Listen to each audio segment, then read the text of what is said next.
Welcome to BK808 cricket fever. 2020 world കപ്പിന് ശേഷം രോഹിത് ശർമ്മ തൻ്റെ വിരമിക്കൽ പ്രഖ്യാപിച്ചു.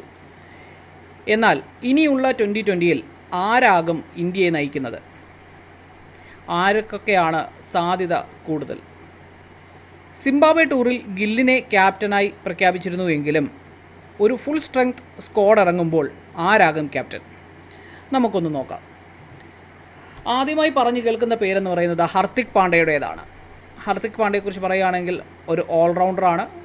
ബാറ്റിങ്ങിലും ബൗളിങ്ങിലും ഒരുപോലെ തിളങ്ങുന്ന താരം തന്നെയാണ് ഹർദിക് പാണ്ഡ്യ. 2020 മത്സരങ്ങളിൽ 100 മാച്ചസാണ് ഹർദിക് പാണ്ഡ്യ കളിച്ചിട്ടുള്ളത്. അതിൽ 21 നോട്ട് ഔട്ടും ഹൈ സ്കോർ വന്നിട്ട് 77-ഉമാണ്. 84 വിക്കറ്റുകളും എടുത്തിട്ടുണ്ട്. രണ്ടാമതായി പറഞ്ഞു കേൾക്കുന്നത് ബുംറയുടെ പേരാണ്. ബുംറ ഒരു റൈറ്റ് ആം ഫാസ്റ്റ് ബൗളറാണ്. 70 മാച്ചുകൾ കളിച്ചിട്ടുള്ള ബുംറ 89 വിക്കറ്റുകളാണ് എടുത്തിട്ടുള്ളത്. എക്കോണമി റേറ്റ് 6.28 ആണ്.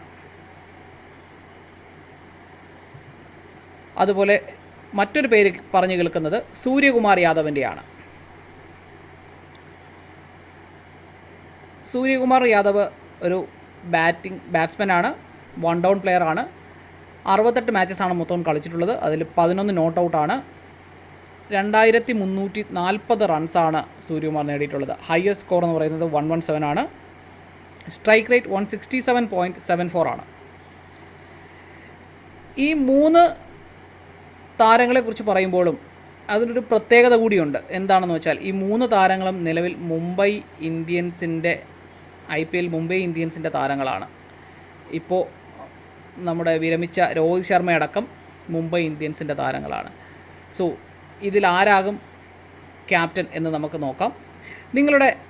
നിങ്ങൾക്ക് ഇഷ്ടപ്പെട്ട ക്യാപ്റ്റൻ ആരാണെന്ന് കമൻറ്റ് ചെയ്യുക. Thank you.